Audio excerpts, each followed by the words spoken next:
सचिन सीमा की प्रेम कहानी और अब उसमें एक नया अध्याय जुड़ गया है। अध्याय ये कि एक महिला है मिथिलेश भाटी, उन्होंने सचिन को लेकर ऐसे शब्दों का इस्तेमाल किया जिसको लेकर सचिन का परिवार और तमाम उसके आसपास के लोग आपत्ति जता रहे हैं। अब ये टक्कर दो वकीलों के बीच में भी कहीं ना कहीं शुरू हो गई है। मिथिलेश भाटी जिनके वकील रजनीश यादव हमारे साथ हैं, तो वहीं एपी सिंह जो सीमा और सचिन के वकील हैं।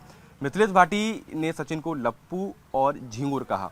एक मजाक के तौर पर दुनिया इसको देख रही थी, लेकिन अब ये कानूनी लड़ाई की तरफ बढ़ चुका है। रजनीश जी, कल आप लोग की मुलाकात हुई थी मिथिलेश भाटी से और गीता भाटी जो उनकी बहन है।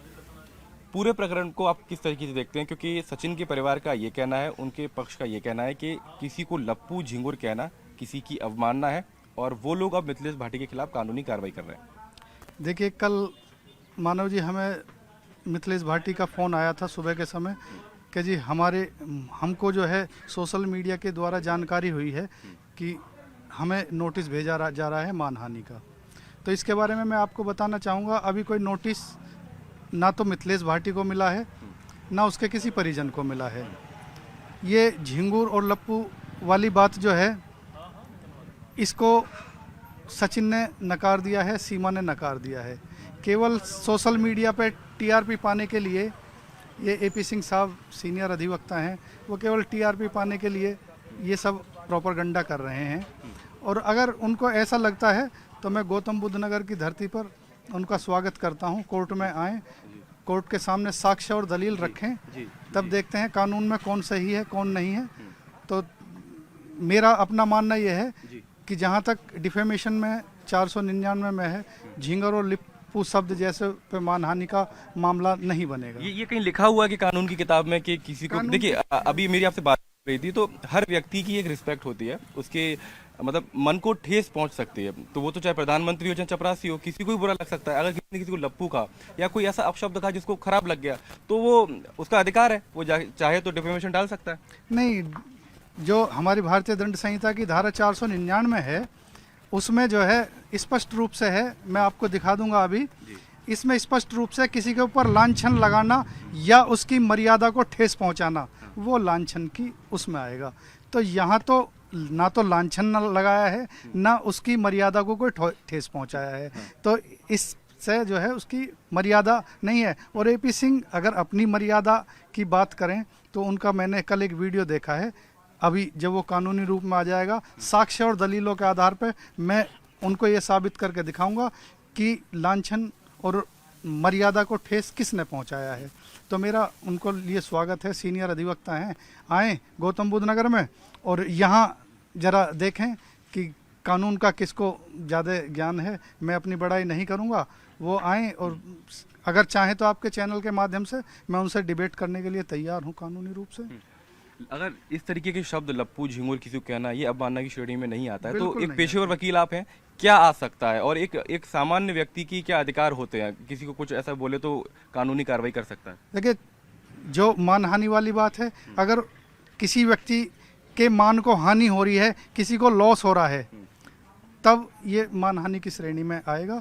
झिंगुर और लिप्पुर के शब्द कहने से कोई फर्क नहीं पड़ता। आजकल माताएं अपने बच्चों को प्यार से ऐसे शब्दों से उच्चारित करते हैं, यार दोस्त एक दूसरे को ऐसे शब्दों से उच्चारित करते हैं। वही कह रहा हूँ, यार दोस्त कहें, आसपास के लोग कहें तो ठीक है, ये बहस वहाँ तक ठीक थी। लेकिन अब ये बड़े चैनलों पे बहस इसीलिए हो रही है कि एक लड़का है जिसकी उम्र 20 से 25 साल के बीच है और आसपास के सभी लोग उसका मजाक बना रहे हैं, सोशल मीडिया पर सब जगह उसका मजाक बन रहा है और उसके मन को ठेस पहुँच सकती है, उसके आत्मसम्मान को ठेस पहुँच सकती है। देखिए, जब ये मुकदमा चलेगा, अगर वो पहली बात तो ये चलने लायक मुकदमा नहीं है। अगर ये मुकदमा चल रहा है तो उन दोस्तों को सबको यहाँ माननीय न्यायालय में पेश करना पड़ेगा, उनसे साबित कराना पड़ेगा कि भाई इसकी मानहानि हुई है। ये कोई ऐसा नहीं है प्राइवेट कंप्लेंट जाएगी और उस कंप्लेंट के आधार पर आगे ये मुकदमा तय होगा।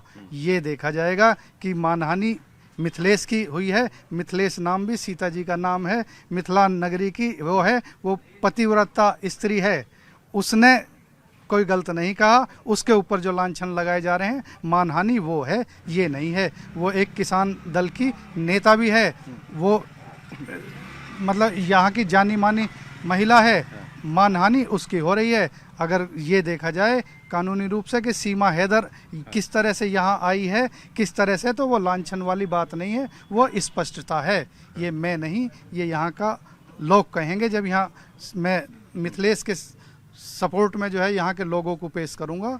अगर ये परिवाद होता है तब ये निर्णय आएगा कि कौन गलत है और कौन सही है। अभी भी हम देख रहे हैं कि सोशल मीडिया पर और वो कई जगह इंटरव्यू दे रही हैं मिथिलेश, तो अभी भी बार बार उन शब्दों का इस्तेमाल कर रही हैं। बिल्कुल तो कर क्या रही आपने अधिवक्ता के तौर पर उनको समझाया कि अब मत करिए, चलिए ठीक है, या आप उनको आज़ादी है कि किसी को भी लप्पू बोलते रहे, झिंगुर बोलते रहे? देखिए, पहली बार जो था वो मीडिया ने उनसे सवाल पूछा कि भाई आपको सचिन कैसा लगता है, तो उन्होंने अपनी जो अंतर भावनाएं हैं वो प्रदर्शित करी हैं। उन्होंने ना तो स्वयं उसे मीडिया पे डाला है, ना ही उन्होंने कोई ऐसा किया है। लेकिन अब जब मामला आ गया है, मीडिया बार बार उससे पूछ रही है कि भाई हमें करके बताइए। कल मैं देख रहा था, एक टाइम्स नाउ के पत्रकार ने उन्होंने कहा कि जिस भाषा में सचिन को बोला था उसी भाषा में एक बार मुझे भी बोलिए, तो वो उससे बड़ा राजी हो रहा था।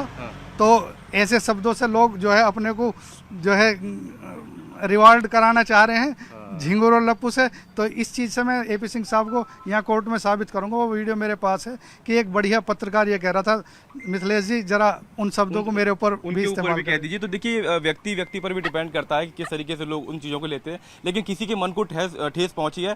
तो रजनीश यादव जो कि मिथिलेश भाटी के वकील हैं, उनका कहना है कि इस तरीके के लप्पू और झिंगुर शब्द इस्तेमाल करना अवमानना की श्रेणी में नहीं आते, पेशेवर वकील हैं। तो उन धाराओं को ये भी बता रहे हैं कि तर्क संगत एक तरीके से कि किन चीज़ों से किसी व्यक्ति की अवमानना होती है, उसको ठेस पहुंच सकती है, जिस पर वो कानूनी कार्रवाई कर सकता है। लेकिन फिलहाल रजनीश यादव मिथिलेश भाटी के साथ टिके हुए हैं और कह रहे हैं कि पूरी कानूनी लड़ाई लड़ेंगे, और एपी सिंह को चैलेंज भी दे रहे हैं कि वो सामने आए और अपनी बात यहाँ पर रखें।